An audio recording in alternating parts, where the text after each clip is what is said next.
Well, I was by then very active in trying to help people up north get involved in what was happening down south. And I was a lawyer, I was a volunteer lawyer, that we were trying to find lawyers to take cases in the south. And that was, I'd volunteered to do that.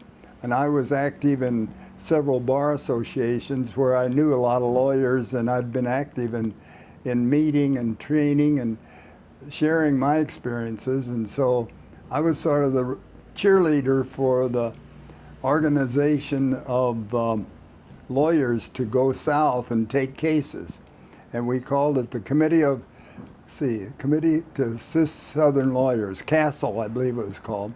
And I was one of the leaders in that. In my law firm in Detroit, which was an interracial law firm, it was the first interracial law firm in the country. And we had quite a few connections because one of our partners, George Crockett, had come from the South. He was black and Afro-American. And his father was a preacher in Jacksonville, Florida, and he went to college in Atlanta at Morehouse College, and then later worked for the government and became a partner in our law firm. And so I had those great connections with the South through Crockett. And we'd had a conference a few months before the March on Washington in Atlanta. And I showed you that picture with me with Martin Luther King. That was taken at that May 1963 conference. I was a lawyer. I'd been a lawyer for about 14 years and been real active in helping people in the whole problem of equality for Afro-Americans. Now, what was at the time in March, so back to that picture, Yeah. did it seem significant? I mean, King was a big figure at the time. Can you tell me, like, what was going through your head during that time? Like, was this a really famous person that you were shaking hands with, or? Well, at that time, Martin Luther King in '63 was not very popular. Now he's revered by kids, and everyone is impressed, you know, that I have a picture with him. Back then, he was the devil to a lot of people because they thought he was stirring up racial hatred by his marches and his going to jail and doing all the things that were causing all the upheaval in the country. And even the president, is Kennedy and then Johnson, both were trying to get him to slow down. No, no, not now. And he was saying, yes, yes, yes, now. And I was totally agreement with King because the black population had waited. Emancipation Proclamation happened during the Civil War 100 years earlier, and still people were treated like third-class citizens in the South. And interstate travel was segregated. The colored and white restrooms in the restaurants and all the public facilities were segregated. And it was a disgrace. And America at that time was supposedly the leader of the free world, and yet we were practicing this terrible practice in our own country. And anyway, that got me going. So, are you proud of this picture of yeah. having met him? And Oh yeah, that and it's amazing now. Little kids in grade school know about Martin Luther King, and he's sort of a national hero. And for me to have a picture with him back then and have met him and worked with him, they're really impressed. At that time, to be with King was not necessarily a popular thing to do. A lot of people thought he was a troublemaker, that he was pushing too fast, he was causing all this unrest. And anyway, that's the background. And I was totally in agreement with him. I liked his tactics of love rather than hate, of nonviolence rather than violence. And so we got along real well. Not personally, really, I wasn't. I mean, I think that was one of the clear advantages of being a white Protestant college kid. You know, that's where I came from, and Southern Illinois farm boy. So I was not, I guess no one thought of me as being a radical by my looks. And so, I was, yeah, I was ridiculed by some. Some people were racist, and some people were openly, you know, wanting to keep the black people in the same position they were in. So it wasn't exactly the most popular position, but I didn't personally get much trouble. In the South, of course, when I was down there working in Danville, Virginia, and Atlanta, and Mississippi, and all those other towns that I went to during the 60s, that wasn't a very popular thing to do, and it was some danger. Although personally, I never was hit, I was never arrested, so nothing happened to me. Well, that's good. Now, going to the march, did you ever think when you first went to the march that it would be that big of a deal, especially 50 years later? Did it seem, I mean, what was the attitude going to the march? What kind of event was it supposed to be? What did it turn out to be? It was supposed to be a gathering of all the Americans who were wanting change in the South, wanting equality for people, at least let people vote. I mean, and let people eat in public facilities alongside of everybody else. And the disgrace of the colored segregated facilities, both in hotels, in restaurants, in bus stations, and everywhere, colored, white, and here we were at that point. We were engaged in this big international competition with Russia or the Soviet Union as to who was the free world, and we weren't in a very proud position when we had a whole segment of our population, 10 or 15% of our population is Afro-Americans, and we were treating them like really like dogs. And you know, everyone was taking sides in that at that time. For me, it didn't seem, I was lucky. I had a mom who was a real caring person, and I was active in the church, and I started out to be a minister. And so it didn't seem like I was doing anything very radical to do what I was doing. And I was proud of what I was doing. I thought I was being a good example for others. And luckily I wasn't scared. I mean, I guess if anything, I've always felt that saying yes to places that are a little bit out of your comfort zone is really good for you. You grow if you're getting out of your comfort zone. And to be on a picket line or to be in a mass crowd like that, that's out of your comfort zone. You're not exactly sure what's going to happen. But the March on Washington was this congregation of Americans, the different estimates of how many people were there. The official they say 250,000. I think it was more like 500,000 people were there. That there was just a mile almost of solid humanity in front of the Lincoln Memorial that day, in that afternoon in August. And I was right there in front. You were in front? Yeah. Wow. I was probably 100 feet from King when he gave that speech. Maybe not that far. I was right down in front. How did you manage that one?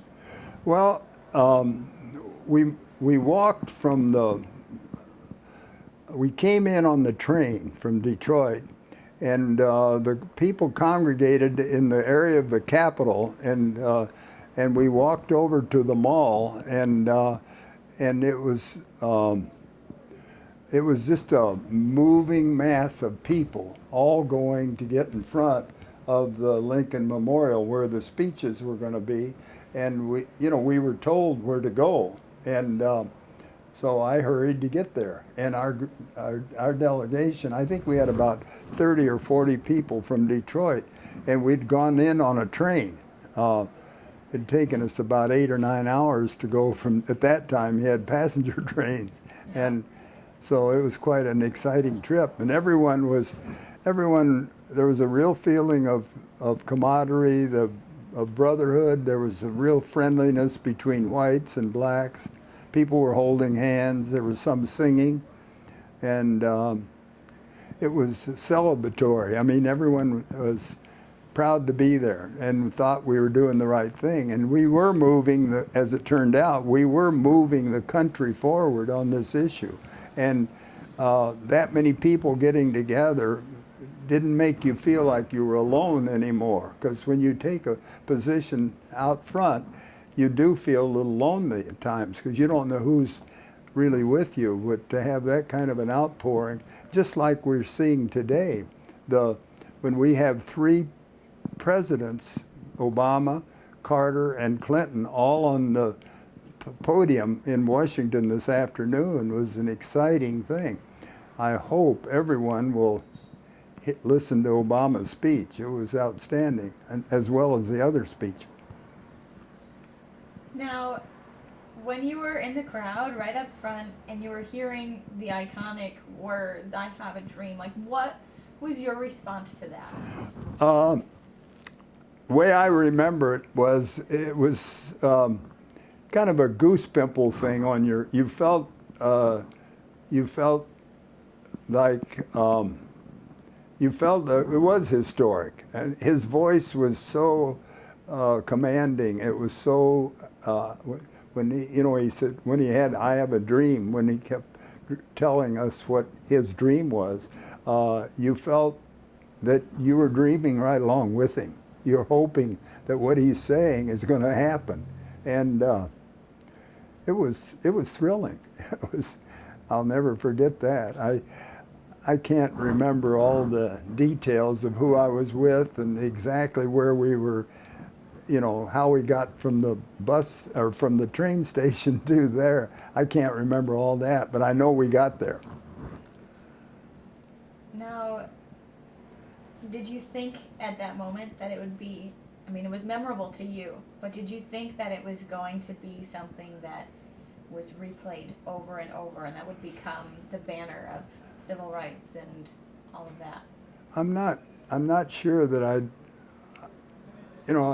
it was exciting, and you felt that this was a message that had a kind of a permanence to it of what we dream that our country should be like, where everyone's treated equal, where everyone has a fair playing field, where the poor and the rich can get a fair division of their work. And there was this feeling of history in that crowd. I mean, and you felt it. And when you're in a crowd of that many people, you feel like you're, sort of out of body feeling in a sense, because you felt that you were part of something great. And I do remember that. Looking back today, how does it feel to sit back and watch the newscast? I mean, you said that you watched it and the president's speeches. How do you feel looking back on the event, seeing the footage from 50 years ago and saying, I was there? How does that feel? Oh, it feels really good because you feel that you contributed to moving our country forward. And even though that speech, many of the dreams that he asked for have not come true, we've made a lot of progress. I mean, the people are not treated the same way they were in '63. There isn't the mass killings by the Ku Klux Klan. There isn't the terror that existed in the South by the Klan and the police forces of the South. So and people get to vote now, and some of these towns that blacks had no power at all, now they have people elected. So it's better. It's still not, the big problem still is poverty and the inequality between the number, I think 40-some% of young youth, black youth, are unemployed. And there's a high percentage of white youth are unemployed.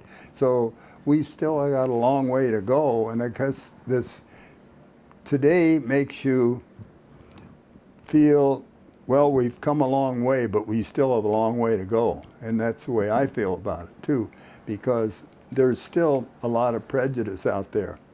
A lot of people still tell black jokes and make fun of they use the N-word and things like that. It's not like it used to be, though. Used to be in social occasions there would be N jokes all the time, but now that's a small thing, but it's important. It's how how our kids are getting it. Like you grew up not having the same environment on cultural issues that I did. When I grew up, it was sort of accepted that blacks were inferior. They were not equal to the white race. I mean, that's what we got as young kids in Southern Illinois. And what changed your mind about that? Well, lots of things. What changed my mind was meeting black people and working with black people, and frankly, I really like black people, and I've had so many good experiences being friends with black people, black lawyers, black judges. I've just been so lucky that way. That changed me more than anything else, because like we just came back from a freedom tour that I went, 6 kids from Leelanau County got on a bus in Detroit and went with 30-some kids from Detroit through the South this summer in June. And to see those kids now, our white kids from Leelanau County meeting with these black kids from Detroit, they got along great. They were holding hands, they were laughing, they were singing. This wouldn't have happened 50 years ago. I mean, this just didn't happen 50 years ago because there was so little contact between the races. Now it's a lot better than it was. I was so proud of our kids from Leelanau County. They were just great. They fed it in. We saw all the major civil rights sites in the South, and so the young people are so far ahead of the elders, and that I'm really happy about. You say that you're proud of the kids. Does it make you emotional to think back on how it was and then looking at the kids now and seeing the progress that has been made? Yeah, it almost makes, for me, I was almost a few times in tears just watching these kids interact. I mean, how natural it seemed that they were getting along, and there was didn't seem to be any, the young boys were holding hands with the young girls and vice versa, and yet on the trip it was, we were careful that we had boundaries that were respected, but everyone had a good time, and it made me really feel good about that, because I had done a lot of work to get these 6 kids scholarships to go on this tour, and that was beautiful. So I'm a happy guy about that. I bet. Going back, clearly you got to meet Dr. King. Did you have conversations with him, or was it just kind of like a shake and get a picture taken? I mean, did you have the experience to actually meet him? Well, yeah, here's what happened. He had been in jail in Birmingham, and we weren't even sure he was going to get to our meeting. And so I was the chairperson of that meeting. And I was on the phone when he called and said his office, I'm not sure who actually called, but I ended up on the phone with Dr. King back in '63. And he said that he'd be at our dinner and he was looking forward to it. And he thanked us for the lawyers for volunteering to help. And so I didn't have a long talk with him because it was kind of a busy time. We had a dinner and he was the speaker. I introduced him, and that was thrilling. And anyway, he was there. That was the main thing. And he gave one of his, really inspiring speeches. It wasn't very long. He just told us how much we needed legal help in the South, and glad that we were organizing lawyers to come help. And it was, you felt like what you were doing was really worthwhile. And of course, King at that point was not the national figure he is now. At that point, he hadn't won the Nobel Peace Prize. At that point, the movement was just, he was famous from the Montgomery bus boycott a few years earlier, but he was still not the figure that he is now in terms of the whole movement.